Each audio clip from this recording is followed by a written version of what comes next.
We brought my friend here, Rachelle Babler, on to give us the ins and outs of TED and TEDx, and what the difference between them two is. And so if your dream is to be on a TED stage one day, this is absolutely the place to start.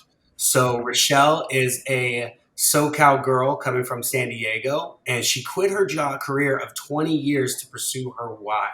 And during the pandemic, she realized her why is to empower people to express themselves with their stories.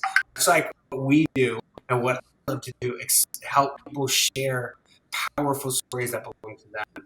And so hers is so that they can heal, inspire, and give others permission to do the same. So, Rachelle, it is such an honor to have you on today. I'm super excited. Since I spoke a lot on the Forensic platform, I loved supporting speakers and speaking, and I just kind of gravitated towards supporting speakers with outreach, connecting them to events, conferences to speak at. And then that kind of turned into podcasts. So that's primarily what I do right now, is helping clients with their idea for the TEDx stage. So it's super fun, and I'm excited to go through like all the moving parts and then share my recent experience as well. That's so cool and just amazing. One of the big things I'm always hearing is TED versus TEDx. Can you kind of give us the rundown of what each one is? So TED is the global parent company, and TED stands for Technology, Education, Design, or Entertainment Design. Depends on who you talk to. And it was designed for thought leadership and for people that would create change. So as you guys are probably aware, the slogan for TED is the idea worth spreading. And every year they have a global conference. So they have TED, they have TED Med, which is like health and wellness. They have TED Women, and TED Ed, and TED Youth. And those are global conferences, but those are invite only. So there are people really that are at the top of their kind of niche or their field, and they get invited, and it's an event that they have once a year. So about 10, 15 years ago, TED wanted to expand the opportunity to have other people, share that TED experience. So they created TEDx, which the X stands for independently organized events. Those events are independently organized. Anybody can apply for a license through TED for 1 year to host a TEDx event. And I believe there's like over 1,400 in the US. And then globally, there's like over 2,500 events. So you really have the opportunity now to apply to these TEDx events to get accepted to one of them to do your TEDx talk.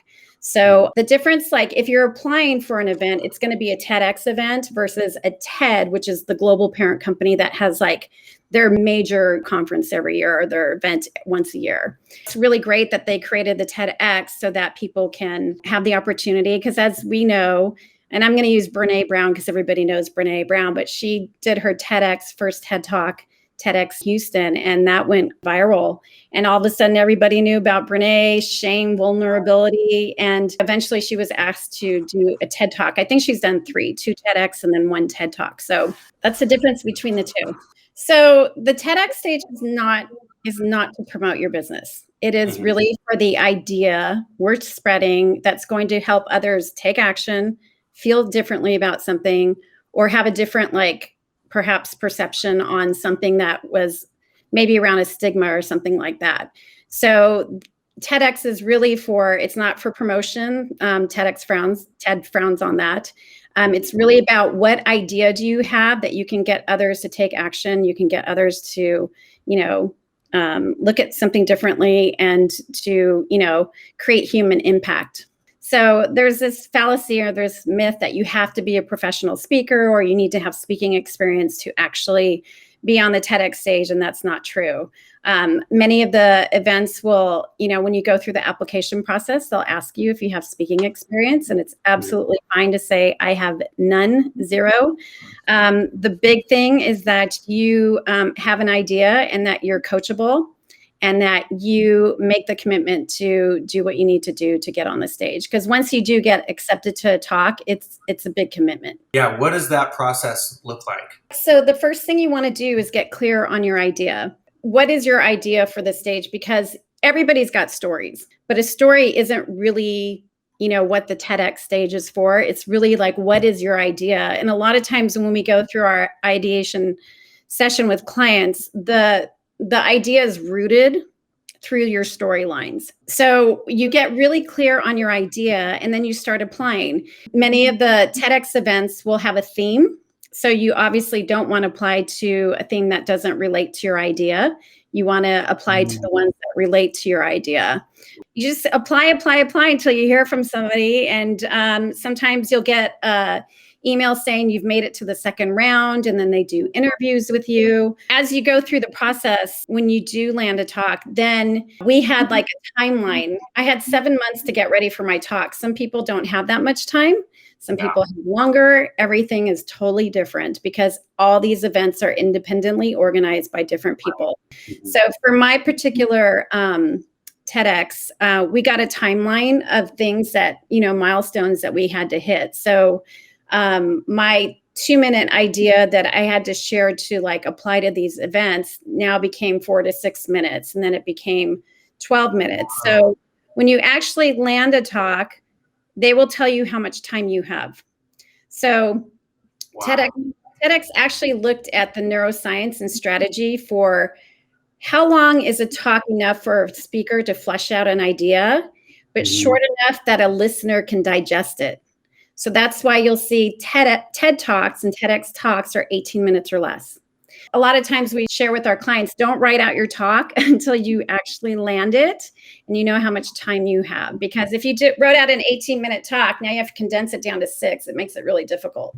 So there's a framework that we use to help people with the structure of their talk. And it's just really having that in place. And then once you land a talk, you know how much time you have. And then they tell you right away. They tell you, right, how much time you have. That's so interesting. Yeah. So once you get accepted and they've picked all their speakers, then that's when we were told like how much time we had. And then from there, again, it's the milestones that you need to hit before you actually make it to the stage. So, we needed to keep expanding on our talk we had a private Facebook group. We shared it with each other.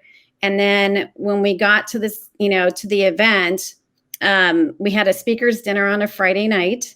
The event was on a Saturday afternoon, and we got there like around 10, and we did like sound check. They told us like where to stand, where the green room was, like where we wait, where we sweat it out.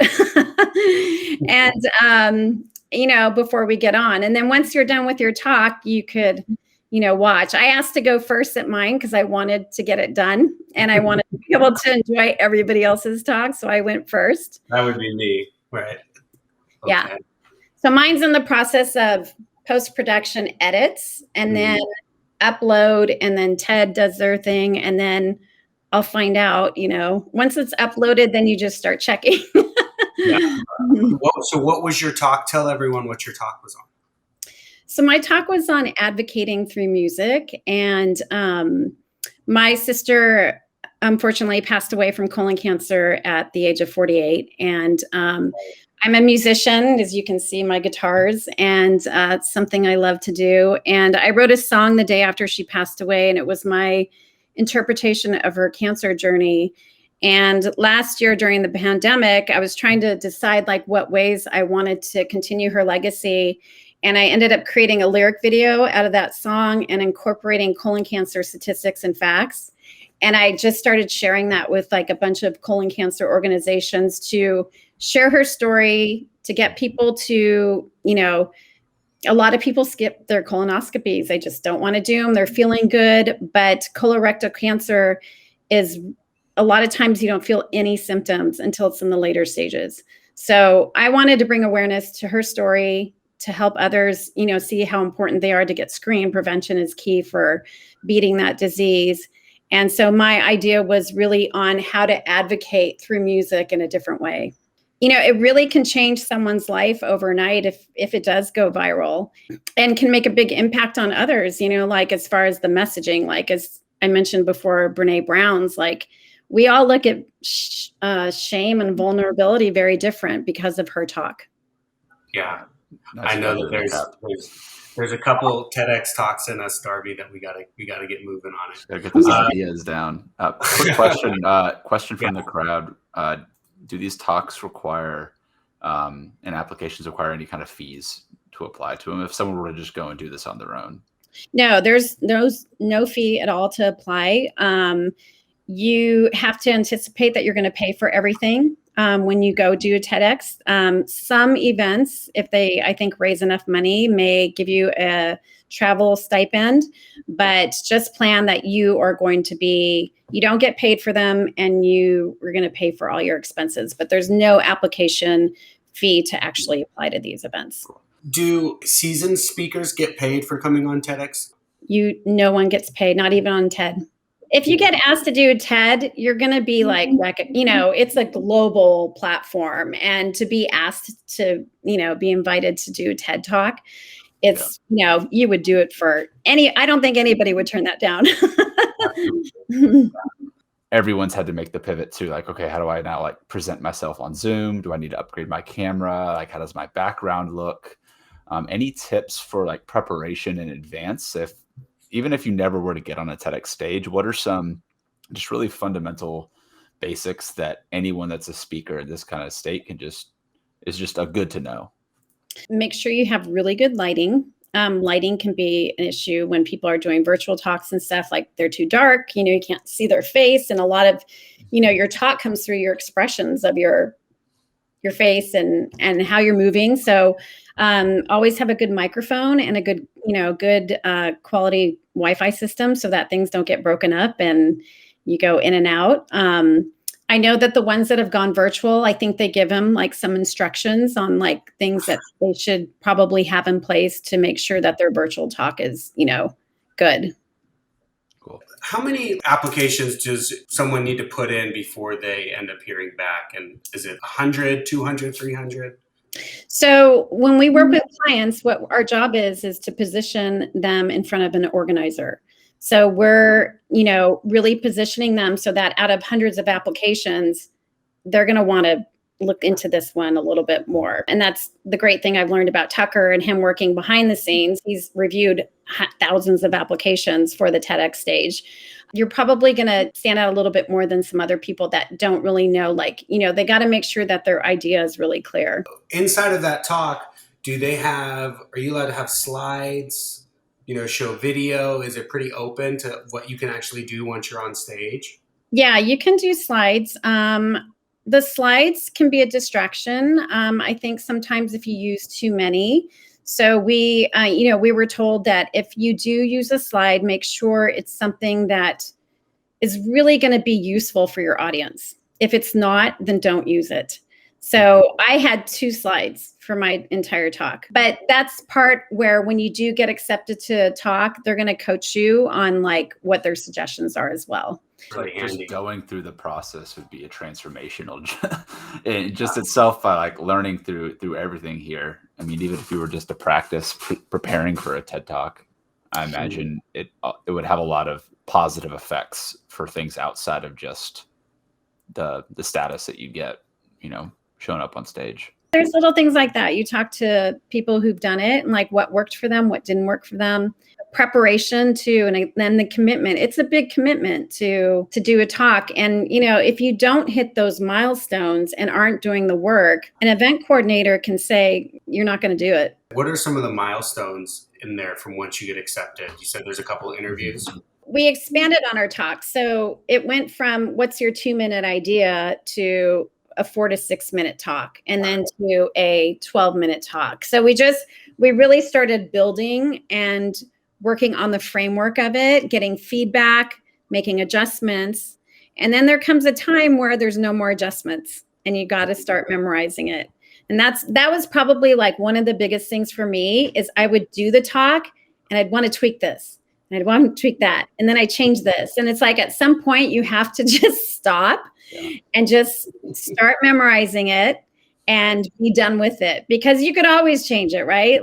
Just like your book, when you're writing a book, I tweak that or tweak that. At some point you have to be okay with what you have and just trust it and go with it. So what makes is there a structure that you see that makes a really powerful talk? I really think what it is when someone speaks from their heart and they're not up there to self-promote. They're not up there for different intentions.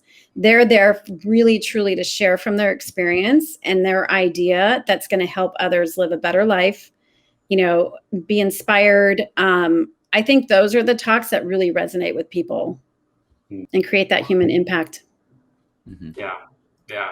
And we see that in books too. I mean, the way you connect with we call it your ideal customer avatar, but the way you connect with your reader is by going where you don't want to go, right? Going where, oh, that sounds too personal, or oh, that sounds, but that's exactly how you connect. So if you're really wanting to get into the TEDx platform, get involved in the community.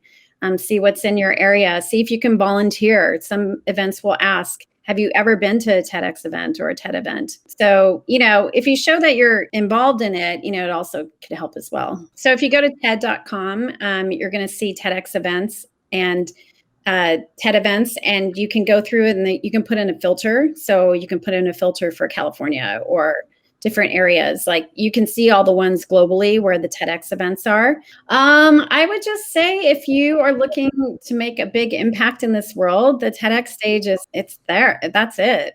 I mean, it's a global brand. It's been around for quite a long time. It's a prestigious stage. It can change your life. Some people have had their lives changed completely by doing that one TEDx talk or that one talk. Yeah, you can contact us. And again, we can have a clarity call to see if TED is a good fit for you. But Rachelle, thank you so much for coming on and sharing. I know I had so many questions and I knew absolutely nothing about the TED stages. So it was really insightful. Thank you so much for having me. I really appreciate it. Absolutely. All right. All righty. We'll see you guys.